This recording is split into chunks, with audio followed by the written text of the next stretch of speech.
Oi, sétimo ano, tudo bom? Que saudade de vocês, hein? Ah, das nossas manhãs de quarta-feira, nossas aulas, vocês me contando os causos de vocês. Ai, que delícia, eu sinto muita falta disso. Dos abraços, do carinho de vocês. Mas, enfim, isso há de passar rápido, né? Vamos lá, falar sobre uma questão. Talvez eu esteja dando um conselho, talvez vocês já façam isso, né? Mas assim, eu posto lá minha aula, né? Hoje o horário é toda segunda, né? Aquela minha aula onde eu passo conteúdo, proponho as atividades e tal. Então, como é na segunda-feira, né? Eu e mais alguns professores, né? Algumas disciplinas fazem isso na segunda. O que que eu proponho a vocês? Vocês assistirem aquela aula e fazerem na própria segunda-feira aqueles exercícios. Por quê? Porque na terça, na quarta vão ter outras atividades, outros professores, né? Outros deveres. E aí, se você deixar acumular, você acaba se enrolando, né? E não absorve bem a matéria. Porque depois, quando chega na quinta, como hoje, o que que você tem lá? Minha correção, por exemplo. Então, o que que hoje, para que que você tem que estar preparado? Para verificar se você conseguiu fazer o exercício direitinho, se você teve dúvidas, né? Tirar as dúvidas com a correção, que eu vou explicando, né? Dando as respostas para aquilo que você não entendeu tão bem e tal. Então, cada dia ele é determinado para uma determinada, para uma determinada tarefa. Você não pode, né, embolando, deixar para sábado, sábado e domingo não é dia de ficar fazendo dever, né? Só quando a gente tem prova e tal, né? Quiser ler um livro, mas assim, essas tarefas elas são feitas de segunda a sexta. Você tem a aula, tem o dever de casa, você faz de acordo com o dia da pessoa, entendeu? Para depois você ficar livre, poder aproveitar fazendo outras coisas, de repente criando uma nova receita para quando voltar às aulas, né? Vocês levarem para a prof de produção textual provar. Podem dar um de mestre Cuca aí para mim. Eu vou adorar, tá bom? Então vamos lá. Módulo 9, correção. Vamos aí para o número 1, tá bom? Eu vou ler aqui e vou explicando as respostas. Como vimos no módulo 8, nas histórias Arranca-Línguas e Cobra Honorato, as lendas abordam aspectos da realidade de certa comunidade, assumindo importante função cultural e social. Após a leitura de O Tambor e empregando seus conhecimentos sobre a África, o que você pode deduzir sobre as culturas africanas com base nessa lenda, tá? E lógico, sobre aquilo que você já sabe da cultura africana também, né? Você já ouviu falar e tal.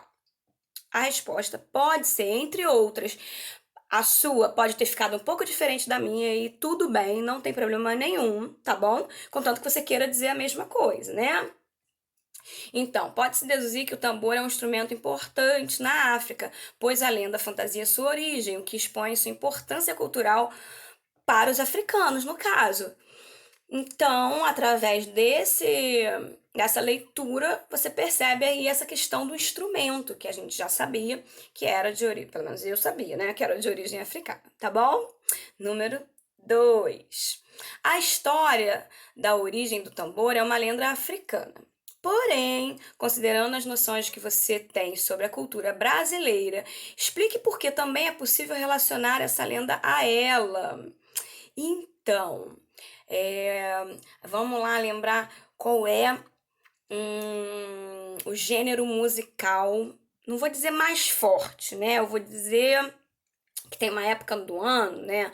Lá em fevereiro, março, que tem um gênero que é bem forte. Qual é? Será que alguém lembra? Eu amo, adoro e sei fazer, ó, dançar ele muito bem. É o samba. Você sabe sambar? Quero ver. Quando a gente voltar às aulas, fazer cada um dar um passinho de samba para ver se vocês sabem sambar como bons brasileiros que são, tá? Então vamos lá. Então, no caso, a gente tem aí o Brasil como uma manifestação cultural, que é o samba, né? Que faz uso primordialmente daqueles instrumentos de percussão, como pandeiro, tamborim, e também associados aos instrumentos de corda. é, mostra, né, explica que essa lenda, fantasiosamente claro, a origem de tradições brasileiras, né? Fantasia, né, gente? Lenda traz um pouquinho dessa fantasia da origem das coisas, de certos acontecimentos, como a gente já viu na aula. Tudo bem? Belezura? Tá entendidinho? Então vamos lá, número 3. Vimos anteriormente que a força da natureza é muito respeitada pelos africanos e que faz parte da cultura e do olhar deles sobre o mundo. Por essa razão, ela é frequentemente abordada nas lendas e nas literaturas da região. Como esse aspecto foi explorado na lenda do tambor, né? Desse textinho que vocês leram e a gente leu, na verdade, né? Então, seria o seguinte: entre outras possibilidades de resposta, vou dar a minha, tá? O apreço pela natureza e o respeito à sua força aparecem na lenda do tambor por meio da figura da lua e dos macaquinhos de nariz branco, tendo em vista que se trata de um astro e de animais que juntos dão origem ao tambor na terra. Você toca algum instrumento? Eu eu queria muito, sabe?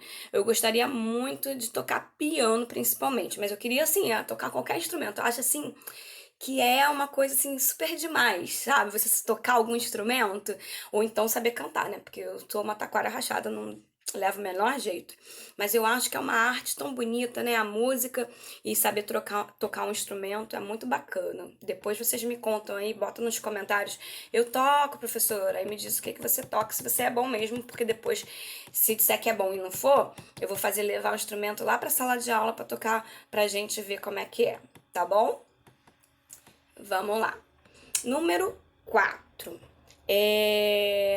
A expressão reza a lenda que, presente na história lendária, o Negrinho Pastoreiro. Agora a gente foi para outro texto, né? O Negrinho Pastoreiro. Muito famoso, tá? Muita gente conhece essa história.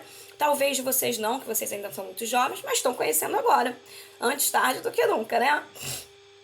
Ou, de repente, os pais de vocês já leram essa historinha para vocês já viram em alguns livrinhos, né, infantis. É comum ter esse tipo de leitura. Aí diz o seguinte, que essa expressãozinha reza a lenda, né, que está presente nesse Negrinho Pastoreiro, deve-se tanto às tradições africanas quanto à estrutura desse gênero, né, que é lenda. O gênero lenda, sabe aquele Era Uma Vez, do Contos Maravilhosos? Era Uma Vez, que sempre começa. Ele é próprio, esse comecinho Era Uma Vez, ele é próprio dos Contos Maravilhosos.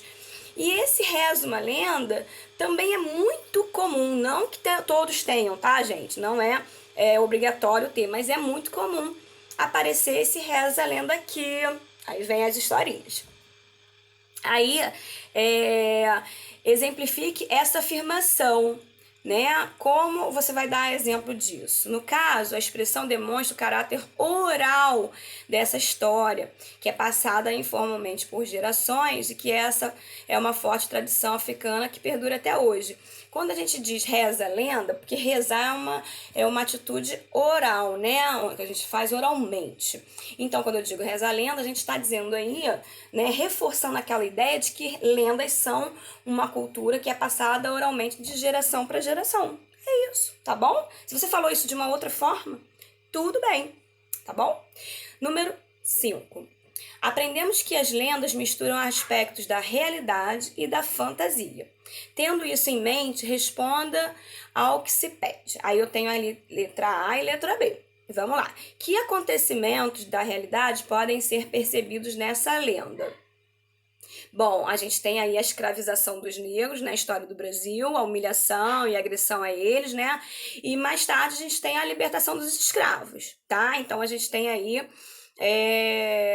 a parte da realidade, né, do que realmente aconteceu, porque a lenda a gente sabe que se baseia num fato que aconteceu, misturando ali um pouco de fantasia. E aí, a letra B diz exatamente, né, o que nessa lenda pertence à fantasia do popular, né? A gente tinha ali um acontecimento que era a questão da escravatura, depois da sua posterior liberdade, e o que tem de sobrenatural aí, né? No caso, é o aspecto intacto do negrinho, mesmo após ser chicoteado e deixado num formigueiro, bem como a atribuição dessa cura e da sua libertação a Nossa Senhora, né? Dando crédito, no caso, né, a Nossa Senhora. Então, a gente sabe, né, que se alguém for, né, chicoteado, ser exposto a um formigueiro, não vai ser curado, né? Ali, ó, do nada, né? Mas aí a cultura de pessoas que têm uma crença, né? Em seres superiores, elevados, né? Questão espiritual e tal. Aí criaram essa lenda, tá bom? De um menino que, por fé e tal, ele conseguiu não sucumbir a essas mazelas, né, de antigamente, tá?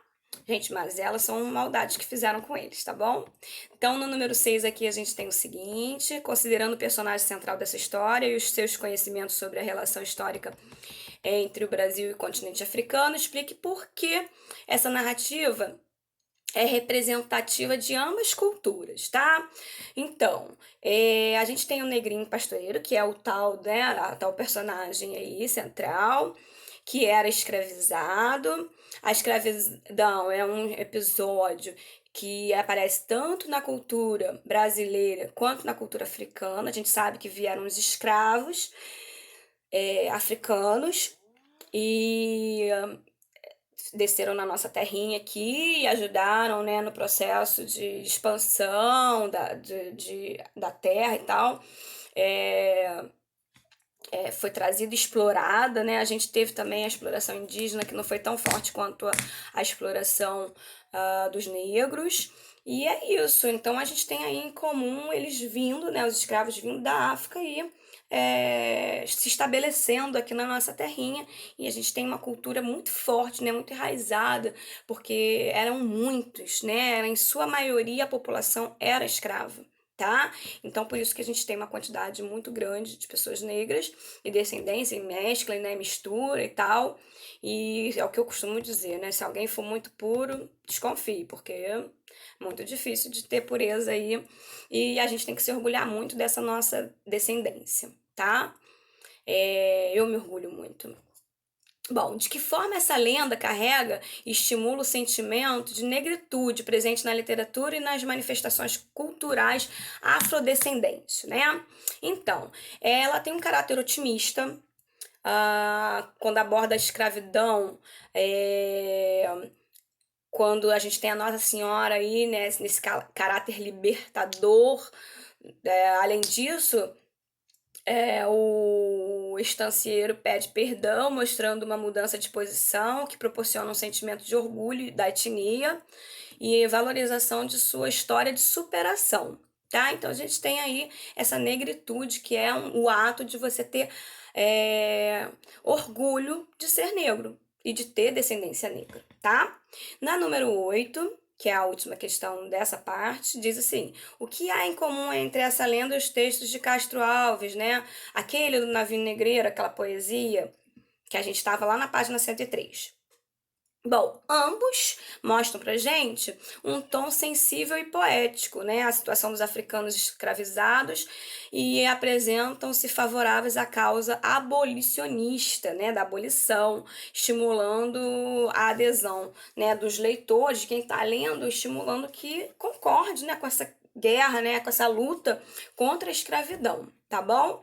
Agora a gente passa aqui para desenvolvendo as habilidades, onde diz assim: número 1, as opções apresentadas na sequência reúnem possíveis tratamentos dados aos afrodescendentes. Entre eles, o único que não é preconceituoso e sim ético consiste na letra C. Identificá-los por outras características ou por adjetivos neutros e respeitosos, né? Isso daí eu acho que ficou bem tranquilinho de vocês acertarem.